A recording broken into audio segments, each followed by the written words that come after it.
بسم اللہ الرحمن الرحیم۔ امیر المومنین علی علیہ السلام اس خطبے میں خداوند عالم کی توصیف، تقویٰ کی نصیحت، دنیا اور اہل دنیا کی حالت کچھ اس طرح بیان کرتے ہیں۔ تمام حمد اس اللہ کے لیے ہے جس کی حمد ہمہ گیر ہے، جس کا لشکر غالب اور عظمت و شان بلند ہے۔ میں اس کی بے تربے نعمتوں اور بلند پایا عطیوں پر اس کی حمد و ثنا کرتا ہوں۔ اس کے علم کا درجہ بلند ہے، اس کے حلم کا درجہ بلند ہے، چنانچہ اس نے گناہ گاروں سے درگزر کیا اور اس کا ہر فیصلہ عدل و انصاف پر مبنی ہے۔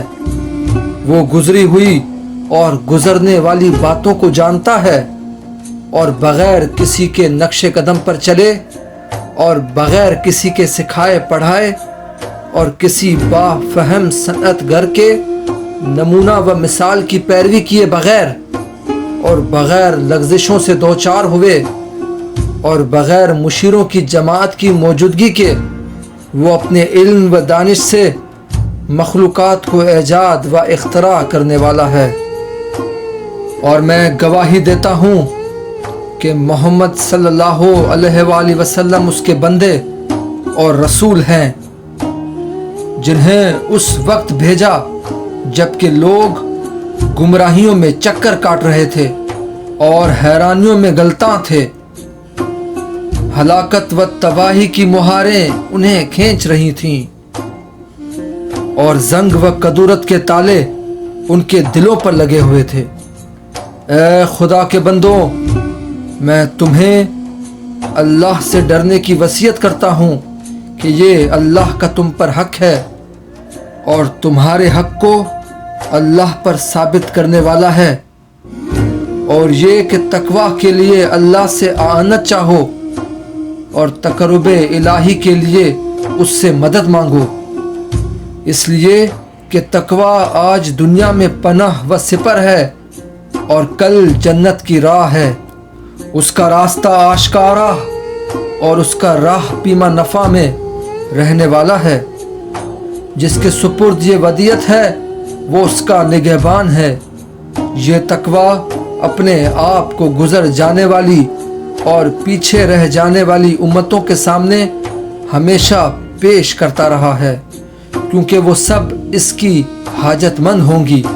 کل جب خداوند عالم اپنی مخلوق کو دوبارہ پلٹائے گا اور جو دے رکھا ہے وہ واپس لے لے گا اور اپنی بخشی ہوئی نعمتوں کے بارے میں سوال کرے گا، تو اسے قبول کرنے والے اور اس کا پورا پورا حق ادا کرنے والے بہت ہی تھوڑے نکلیں گے۔ وہ گنتی کے اعتبار سے کم اور اس توصیف کے مصداق ہیں جو اللہ نے فرمائی ہے کہ میرے بندوں میں شکر گزار بندے کم ہیں۔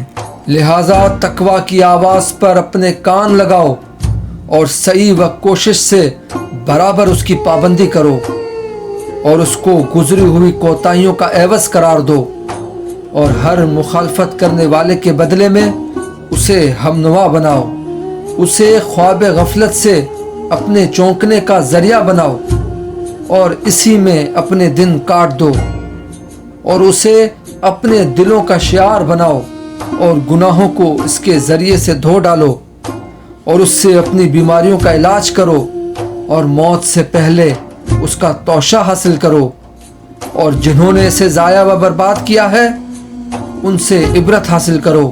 یہ نہ ہو کہ دوسرے تقویٰ پر عمل کرنے والے تم سے عبرت اندوز ہوں۔ دیکھو، اس کی حفاظت کرو اور اس کے ذریعے سے اپنے لیے سر و سامان حفاظت فراہم کرو۔ دنیا کی آلودگیوں سے اپنا دامن پاک و صاف رکھو اور آخرت کی طرف والہانہ انداز سے بڑھو۔ جسے تقویٰ نے بلندی بخشی ہو اسے پست نہ سمجھو، اور جسے دنیا نے اوج و رفعت پر پہنچایا ہو اسے بلند مرتبہ نہ خیال کرو۔ اس کے چمکنے والے بادل پر نظر نہ کرو، اس کی باتیں کرنے والے کی باتوں پر کان نہ دھرو، اور نہ اس کی دعوت دینے والے کی آواز پر لبیک کہو۔